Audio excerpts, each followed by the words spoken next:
Doctor ortho, अब दर्द भी घुटने टेकेगा।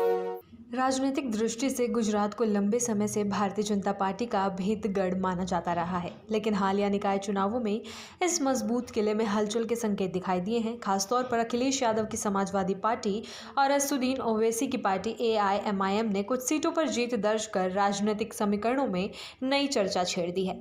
पोरबंदर जिले की कोटियाना नगर पालिका के वार्ड नंबर 6 में सपा ने बड़ी सफलता हासिल की। यहाँ सपा उम्मीदवार रबिबेन कानाभाई रायगा ने जोरदार जीत दर्ज की। इस जीत को सिर्फ एक वार्ड की जीत नहीं बल्कि भाजपा के गढ़ में विपक्षी दल की मजबूत एंट्री के रूप में देखा जा रहा है। कोटियाना सीट स्थानीय विधायक कंधल जडेजा के लिए प्रतिष्ठा का प्रश्न मानी जा रही थी, जहां भाजपा और कांग्रेस दोनों ने पूरी ताकत लगाई थी, लेकिन परिणाम सपा के पक्ष में गया। इसी तरह खेड़ा जिले की काठलाल नगर पालिका में भी सपा ने अपनी मौजूदगी दर्ज कराई। वार्ड नंबर 4 में सपा उम्मीदवार की जीत ने यह संकेत दिया कि यहाँ मुकाबला सिर्फ भाजपा और कांग्रेस तक सीमित नहीं रहा, बल्कि तीसरे विकल्प के तौर पर सपा भी उभर रही है। ये बदलाव स्थानीय स्तर पर राजनीतिक प्रतिस्पर्धा को और जटिल बनाता दिख रहा है। दूसरी ओर कच्छ के भुज नगर पालिका चुनाव में AIMIM ने पहली बार खाता खोलकर सबको चौंका दिया।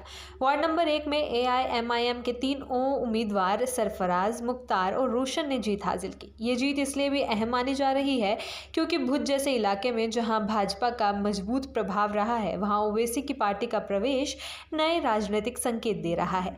विश्लेषकों का मानना है कि परिणाम खासकर अल्पसंख्यक बहुल क्षेत्रों में मतदाताओं के बदलते रुझान को दर्शाता है। राज्य में हुए इस व्यापक निकाय चुनाव को आगामी विधानसभा चुनावों का सेमीफाइनल माना जा रहा है। इस चुनाव में 15 नगर निगम, 84 नगर पालिकाएं, 34 जिला पंचायतें और 260 तालुका पंचायतों की सीटों पर मतदान हुआ। इसके अलावा नवसारी, गांधीधाम, मोरबी और वापी समेत 9 नए नगर निगमों में पहली बार चुनाव करवाए गए, जिससे चुनावी दायरा और भी बड़ा हो गया। इस चुनावी मुकाबले में भाजपा के सामने भारतीय राष्ट्रीय कांग्रेस, आम आदमी पार्टी, सपा, AIMIM जैसे दल चुनौती पेश कर रहे हैं। जहां भाजपा अपनी पकड़ बनाए रखने की कोशिश में है, वहीं कांग्रेस और आम आदमी पार्टी राज्य में अपनी खोई जमीन वापस पाने के प्रयास में जुटी है। सपा और AIMIM जैसी पार्टियों की सीमित लेकिन प्रतीकात्मक जीत ने यह जरूर दिखाया है कि स्थानीय स्तर पर मतदाता नए विकल्पों को भी मौका देने में मूड में है।